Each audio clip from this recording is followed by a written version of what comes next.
서울 고등법원장을 지냈던 한 분이 이런 말을 한 것을 들은 적이 있습니다. 자기가 맡았던 대부분의 재판에는 이 화해 조정이라는 것을 항상 시도를 하는데, 자기의 경험을 통해서 보니까 제일 화해 조정이 어려운 사건이 뭔가 하면 교인과 교인이 이 교회 문제로 얽힌 사건이다, 그런 말을 했습니다. 그러면서 왜 화해 조정이 안 되는가 그랬더니 서로가 서로의 의로움, 자기의 의로움을 강하게 주장하면서 도무지 물러서지 않기 때문이다, 그런 이야기를 했습니다. 그분은 기독교 신자가 아니기 때문에 그 말이 더 마음에 참 뼈아프게 들리고 또 불편하게 들렸습니다. 자기 경험에서 이런 말을 했을 때 그동안 이분이 교회의 어떤 얽힌 사건들을 이렇게 대하면서 이런 인식을 가지고 있었구나, 그런 생각을 해서 참 부끄럽게 생각이 되었던 적이 있습니다.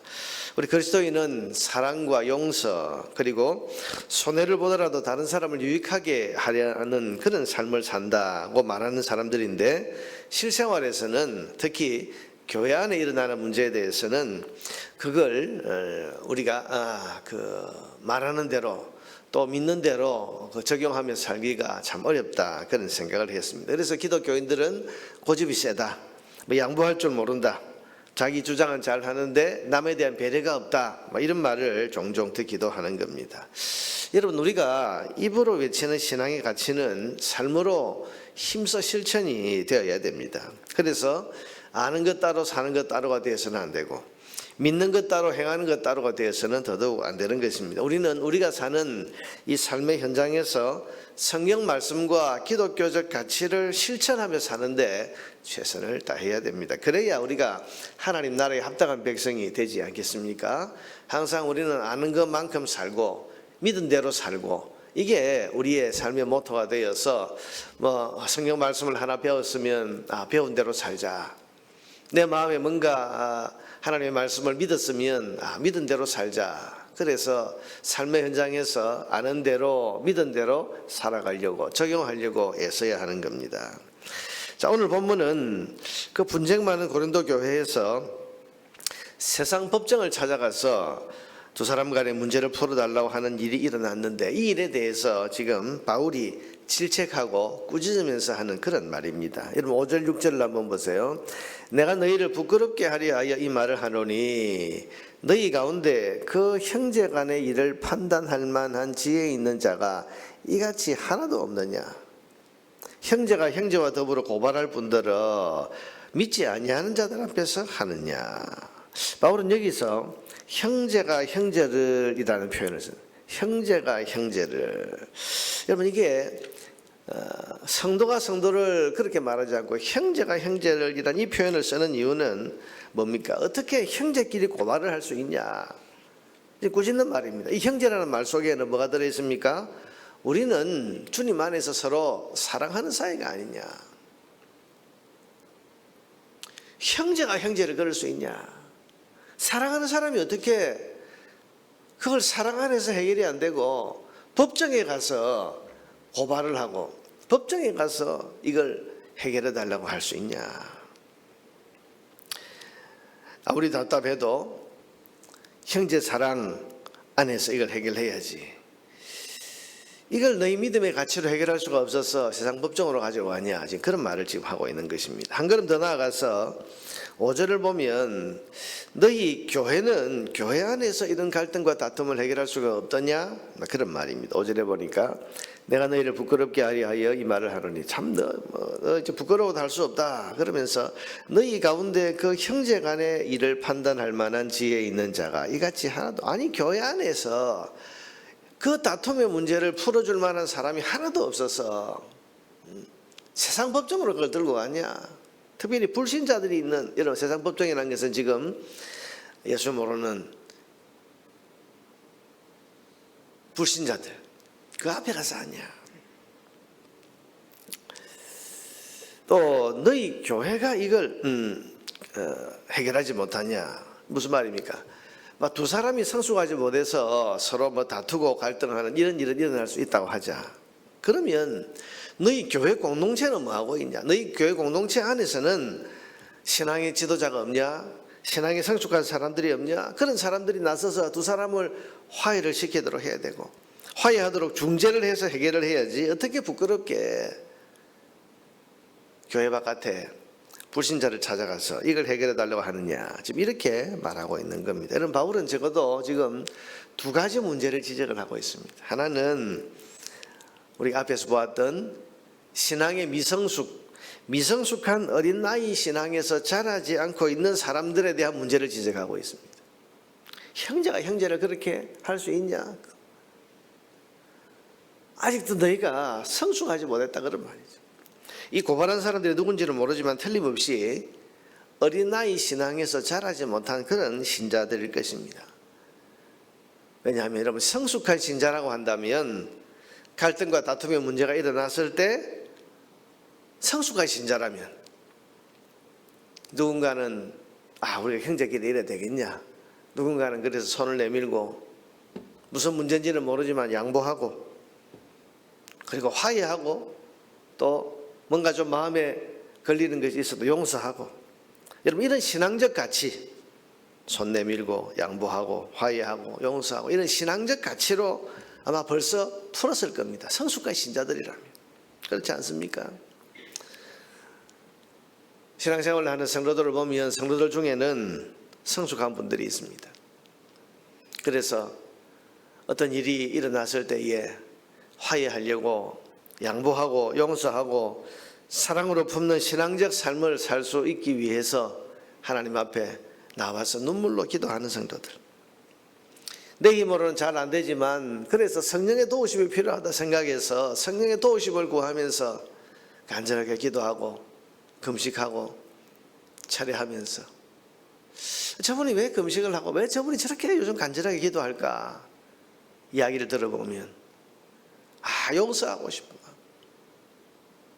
용서해야 되는데, 혹은 또 사랑해야 되고 화해해야 되고 저 사람과 지금 화평한 관계를 만들어야 되는데, 근데 그게 잘 안 되는 내 자아를 주님 앞에서 가지고 나아가서 주께서 내 자아를 다스려 주시도록 그렇게 기도. 여러분, 이게 성숙한 신자들입니다. 도저히 용서하기 어려운 사람들을 주님처럼 용서하려고 애쓰고 기도하는 분들이 있고, 차라리 손해를 보더라도 화평은 깨뜨리지 않으려고 노력하는 그런 성숙한 성도들이 있습니다. 바울도 마침 그 말을 합니다. 여러분, 7절에 보니까 너희가 피차 고발함으로 너희 가운데 이미 뚜렷한, 너희가 벌써 고발을 했다는 것 자체가 벌써 이게 잘못이다. 그러면서 하는 말이 그 뒤에 차라리 불의를 당하는 것이 낫지 아니하며 차라리 속는 것이 낫지 아니하냐. 손해보더라도 형제 사랑을 지키는 게 낫지. 이게 우리 성도의 가치 아니냐, 이게 우리 믿음 아니냐, 지금 그 말을 하고 있는 겁니다. 여러분, 그렇습니다. 이런 마음으로 애쓰는 분들을 주님께서는 기뻐하십니다. 성도는 이래야 되죠. 성도 안에, 우리가 교회 안에도 사람과 사람들이 함께 살다 보니까 때로는 이런저런 일들이 일어날 수 있고 불편한 일들이 일어날 수 있고 마음에 들지 않는 이런 일들이 일어날 수 있습니다. 그런데 문제는 그걸 어떻게 푸느냐는 건데, 미성숙한 사람들은 지금 고린도 교회에서는 그걸 고발하고 그래서 세상 법정에 들어가서 해결하는 거죠. 그런데 성숙한, 이제 바울이 하는 말은 뭡니까? 우리가 성숙한 신자들이라면 주님 안에서 우리 신앙적 가치를 가지고 우리 믿음을 가지고 이거 풀어야 되지 않냐. 차라리 손해를 당하더라도 우리가 신앙적 가치를 지키는 것이 옳지 아니하냐. 그렇게 지금 권면하고 있는 겁니다. 또 하나 바울이 지적하는 문제는 뭡니까? 개인의 성숙뿐만 아니라 교회의 성숙을 이야기하고 있습니다. 두 사람이 아직 어린 신자라서 그렇게 하지 못했다면, 그러면 교회는 뭐하고 있냐? 그런 말. 성숙한 다른 성도들이 나서서 이런 두 사람 간의 문제를 중재하고 해결할 수는 없었느냐?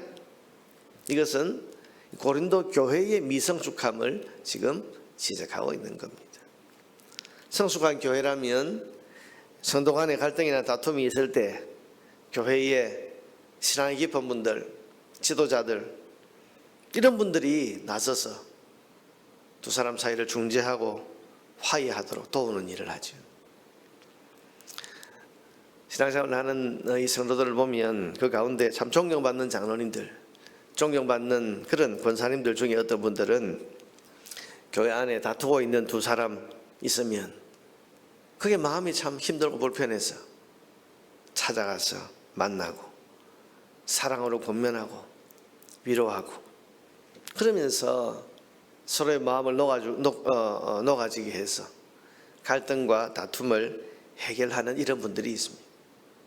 이 성숙한 신앙인들이 있는 교회는 그렇죠. 여러분 이렇게 되면 굳이 재판정을 찾아가서 누가 옳고 그른지를 밝혀주세요 이렇게 할 필요가 없는 것입니다. 바울은 지금 이런 성숙함을 고린도 교회에 지금 요구하고 있는 겁니다. 개인이 미성숙해서 아직 어린아이 신자라서 사랑, 용서, 화해 이거 참 못해서 이런 생각조차 못해서 그냥 세상 사람들 하는 것처럼 법정에 가서 고발하는 여기에 대해서 너희가 아직도 어린아이 같은 신앙을 가지고 있구나. 성숙해져야 된다. 지금 그 말을 하고 싶은 것이고 또 개인은 그럴 수 있지만 교회 안에 그런 사람이 그렇게 없냐. 그러면서 교회 안에 성숙한 사람 그래서 5절에 보니까 그 형제간의 일을 판단할 만한 지혜 있는 자가 너희 중에 이같이 하나도 없느냐. 그러면 교회 공동체가 성숙한 신자들이 있어서 이런 문제가 있는 두 사람들이 있으면 찾아가서 만나고 권면하고 위로하고 격려하고 그렇게 해서 함께 기도하고 해서 이런 사람들의 마음을 녹아주고 해요. 그래서 교회 안에서 이게 신앙적 가치로 문제가 풀어져야 되지 않냐. 교회의 성숙함을 지금 이야기를 하고 있는 것입니다. 여러분 신자는 자라야 됩니다. 교회 공동체도 자라야 됩니다. 이것은 외형적 성장 이전에 영적인 성장을 말하고 신앙과 삶이 일치하는 삶의 성장을 말합니다. 여러분 성도는 문제가 생길 때 내가 배운 신앙으로 이 문제를 넘어서고 해결하려고 애를 써야 됩니다. 지금 내가 문제를 풀어가는 이 방식이 내가 배운 신앙에 합당한 방식이냐 이 고민이 있어야 되고 그래서 내가 배운 대로 살려고 하고 내가 배운 대로 문제를 풀려고 하는 이게 신앙의 성장이라고 할 수 있습니다. 또 교회도 교회 안에서 일어나는 문제를 교회답게 해결하려고 해야 되고 우리 신앙의 가치에 합당한 방식으로 해결할 수 있는 영적인 능력을 또 영적인 성숙함을 교회도 갖출 수 있도록 성장을 해야 하는 것입니다.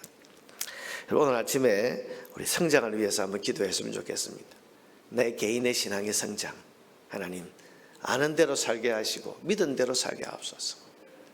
신앙의 성장, 영적인 성장, 성숙함을 위해서 기도하십시다. 또한 우리 교회의 성장, 우리 교회가 영적으로 신앙적으로 성숙해서 우리 교회가 우리 교회 안에서 일어난 여러 가지 일들을 그야말로 교회답게 성숙한 교회 공동체답게 문제를 은혜롭게 그렇게 우리는 은혜롭게라는 말을 이렇게 써야 되겠죠. 은혜롭게 잘 풀어갈 수 있는 그런 성숙한 교회가 될 수 있도록 우리 교회 하나님 은혜를 베풀어 주십시오. 우리의 간절한 기도가 하나님 앞에 상달될 때 주의 성령께서 우리를 도우셔서 우리 개인이 성장하고 또 우리 교회 공동체가 영적으로 성장하는 이런 은혜를 주시지 않겠습니까? 그래서 우리가 그런 삶을 살아서 하나님의 영광을 드러내는 그런 신자, 하나님의 영광을 드러내는 그런 교회로 세워져 나갈 수 있게 되기를 주님의 이름으로 축복합니다.